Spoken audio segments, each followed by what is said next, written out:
ওম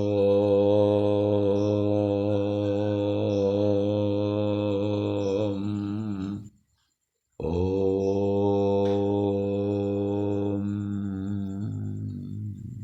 শ্রী গুরবে নমঃ। সত্যম জ্ঞানম অনন্তং ব্রহ্ম आनंद रूपम अमृतं जद विभासे प्रज्ञानम आनंदं ब्रह्म। তিনি সত্য, তিনি জ্ঞান, তিনি অনন্ত, অনন্ত জ্ঞান, তিনি আনন্দ এবং অমৃতবে দুভাষিত, তিনি প্রজ্ঞান এবং আনন্দ এবং সেই চরম আনন্দ, এই বিজ্ঞানময় আনন্দই ব্রহ্ম এবং চরম আনন্দ লাভই মানব জীবনের পঞ্চম পুরুষার্থ। ধর্ম, অর্থ, কাম, মোক্ষ এই চারি পুরুষার্থ এই সংসার জীবনে উপলব্ধ, কিন্তু পঞ্চম পুরুষার্থ সা হচ্ছে এই পরম আনন্দ। এবং এই যে শাশ্বত সত্য নিত্য আনন্দ, এটি আবিষ্কার হয়েছে ভারতবর্ষের আধ্যাত্মিকতার ভিতরে। তার মর্মবাণী মহান ঋষিগণ, যারা বিজ্ঞানী, আজকালের দিনে বিজ্ঞানী বলা হয় যারা অনুসন্ধান করছেন নানা, তখন তো ঋষিদের বলা হতো বিজ্ঞানী, ঋষিরাই তখন বিজ্ঞান। ঋষি, ঋষি শব্দ যারা সত্য অনুসন্ধান করেন, তারা সেই সত্যের অনুসন্ধান করে দিয়ে গিয়েছিলেন যে প্রকৃত আনন্দ, প্রকৃত সুখ কোথায়। অথচ আমরা আমাদের এই যে প্রাত্যহিক জীবনযাত্রা, এই প্রাত্যহিক জীবনের যে পরিক্রমা, তাতে আমরা লক্ষ্য করছি এবং কেবল শুধু দুঃখের সম্মুখীন হচ্ছি, দুঃখের সাক্ষাৎ পাচ্ছি। শাস্ত্রে বলা আছে ওম শান্তি, ওম শান্তি, ওম শান্তি, অর্থাৎ তিন তাপ এই জগতে মানব জীবনকে ভোগ করতে হয় জন্মার সঙ্গে সঙ্গে। আদি দৈবিক, আদি ভৌতিক এবং আধ্যাত্মিক, এই তিন তাপ, এই তিন তাপের দুঃখ, কোনো না কোনো দুঃখ আমাদের জীবনকে ম্রিয়মাণ করে রাখে। এছাড়া তো আরো দুঃখ আছেই। এই দুঃখের অবসান কোথায়? না আমাদের মনোরাজ্যে। আমাদের মনোরাজ্যে। কেন? মন সব সময় চাইছে, তার চাওয়ার শেষ নাই। মানুষ ধন অর্থ উপার্জন করছে, বড় বড় গাড়ি বাড়ি বানাচ্ছে, দেখলে মনে হবে তারা সুখ, তাদের অনেক সুখ, তাদের অনেক আনন্দ। ছোট মাঝারিকে দেখে, মাঝারি বড়কে, বড় আর তার বড়কে দেখে ভাবছে সেখানেই সুখ, এবং সেই সুখের প্রতিযোগিতায় নিট ফল দুঃখ আর হতাশা, দুঃখ আর হতাশা। সব শাস্ত্রেই বলছে দুঃখ আছেই। উপনিষদেও বলছে দুঃখের কথা। গীতায় ভগবান বললেন দুঃখালয়ম শাশ্বতম। সাংখ্য বলছে দুঃখ আছে, যোগ বলছে দুঃখ আছে। পরিণাম তাপ, পরিণাম দুঃখ, তাপ দুঃখ, সংস্কার দুঃখ, এরকম দুঃখ মানুষের জীবনে রয়েছে। তো সর্বদা আমরা শুধু দুঃখের কথা শুনছি। মানুষকে দেখলে মনে হয় তার তো অনেক সম্পদ, অনেক কিছু আছে, হয়তো সে খুব সুখী আছে, আনন্দ আছে। কিন্তু সূক্ষ্মভাবে অনুসন্ধান করলে, যা ঋষিরা অনুসন্ধান করে দেখেছেন রাজা রাজড়াদের ভিতরে, সুখ নেই। স্বর্গের দেবতা রাজা ইন্দ্র, তার তো কোনো জীবনে সুখ ছিল না। সুতরাং সাধারণ মানুষ কোথায় সুখ পাবে? তাই এই দুঃখের নিবৃত্তির পন্থা অনুসন্ধানে ভারতীয় ঋষিদের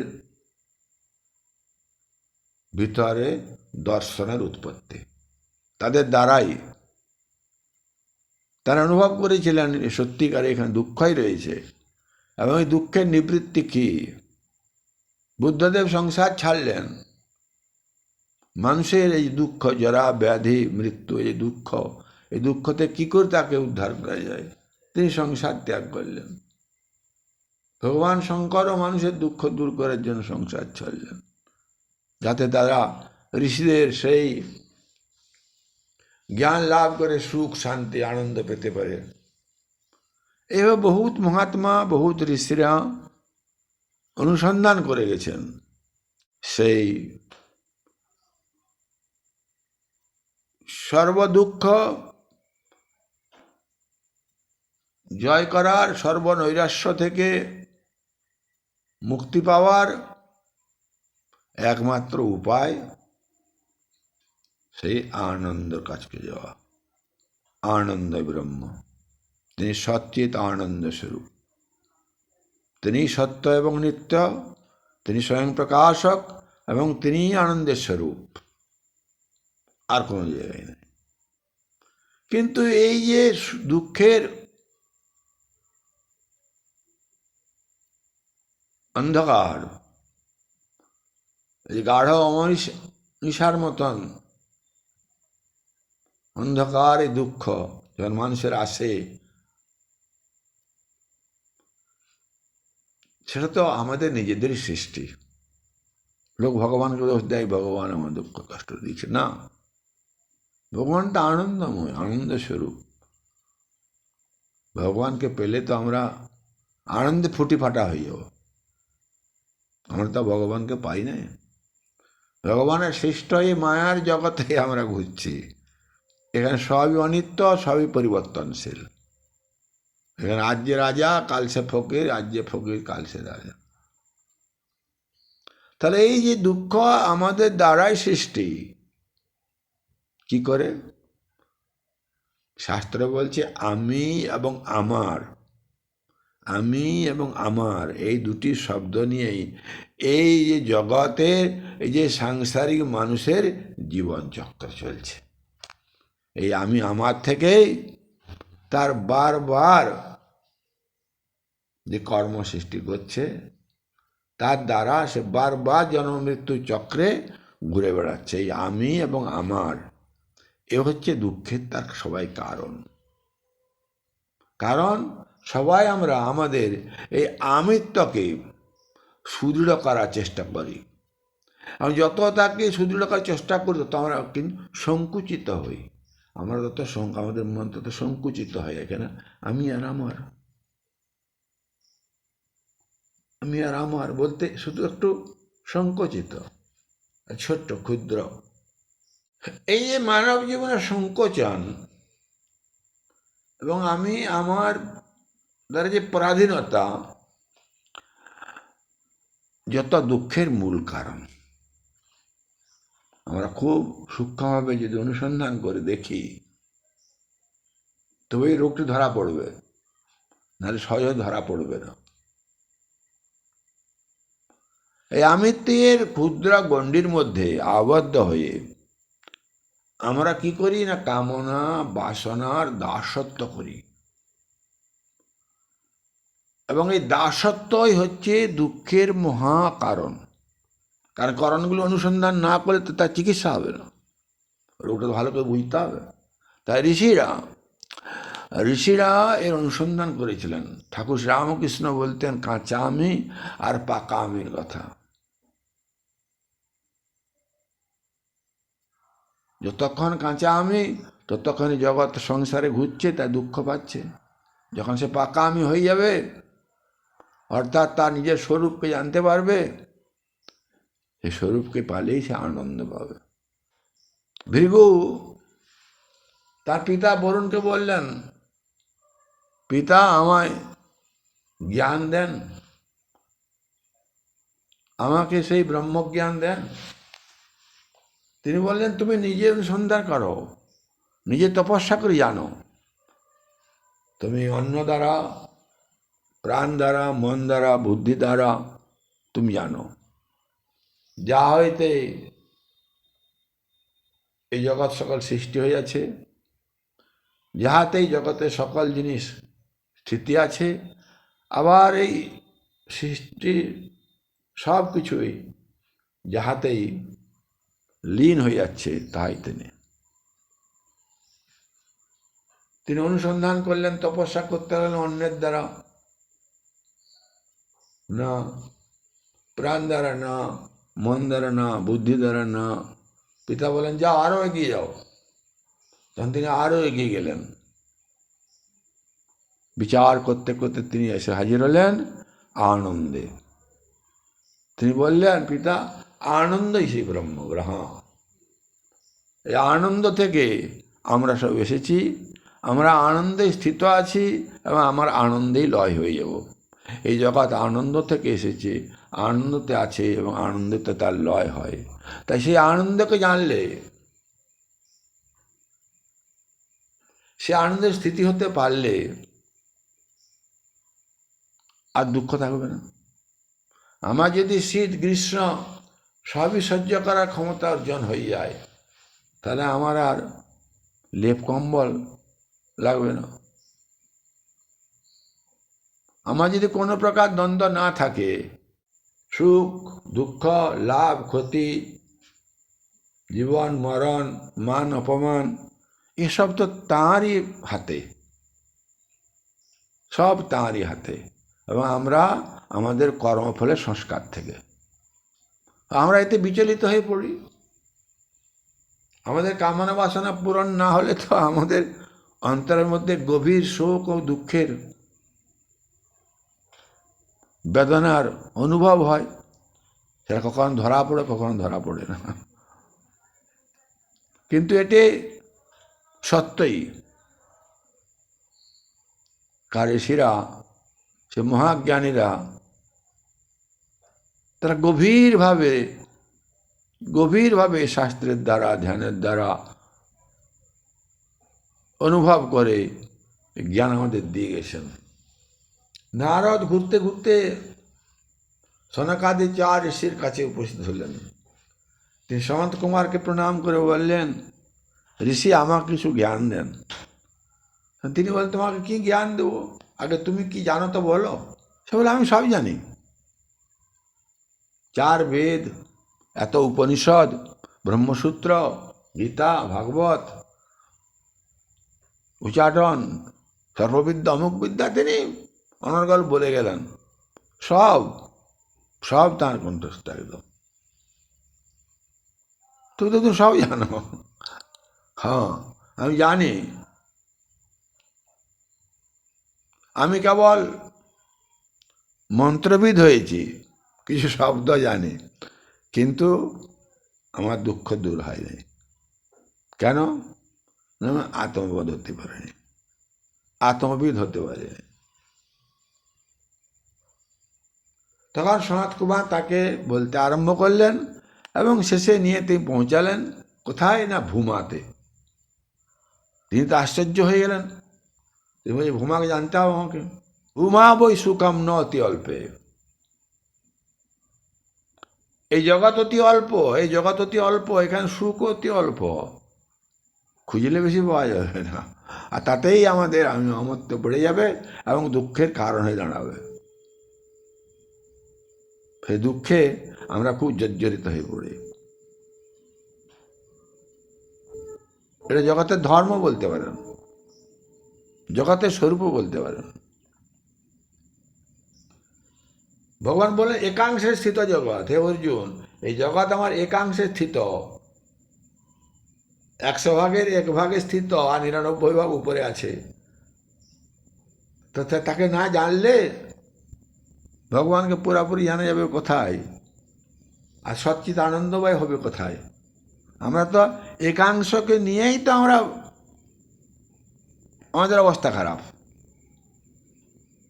তাতেই আমরা কি নাই কি হয়ে যাচ্ছে, বিরাট ব্যাপার। আমাদের দম্ভ,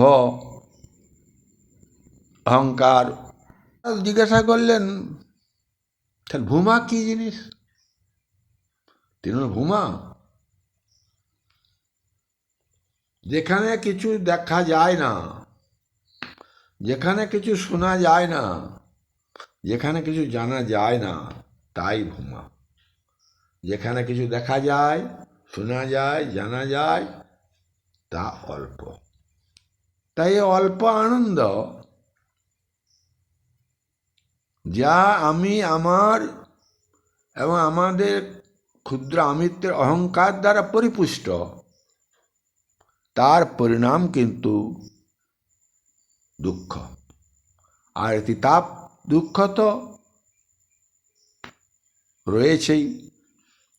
রয়েছেই, ও তো আমরা ভোগ করছি, জানি বা না জানি, ওই 3 তাপ কিন্তু সকলেই ভোগ করছে। তাই সেই ভূমাতে গেলেই এই ভূমাতে আমাদের যে অমৃতময় আত্মা, সেই আত্মস্থিতি, সেই আত্মজ্ঞান, সেই আত্মার সাধন, সে আত্মবোধ, সেই পরমাত্মার সাক্ষাৎকার, যা সকল দুঃখের অবসান ঘটায়, এই আমাদের পরম পূজনীয় সে ঋষিদের অনুসন্ধানগত জ্ঞান, যা শাস্ত্রকারে আমাদের দিয়ে গেছেন, গুরু পরম্পরায় আমাদের দিয়ে গেছেন। আমরা যদি সেইখানে পৌঁছাতে পারি, তাহলে আমাদের এই ক্ষুদ্র আমিত্ব, ক্ষুদ্র আমি আমার এবং অহংকারের নিঃশেষে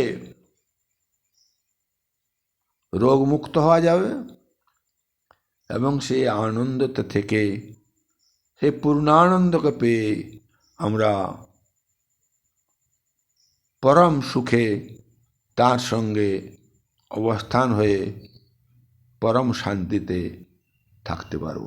এই সুখ, এই আনন্দ এবং শান্তি পাওয়ার জন্য আমরা চেষ্টা করে যাব।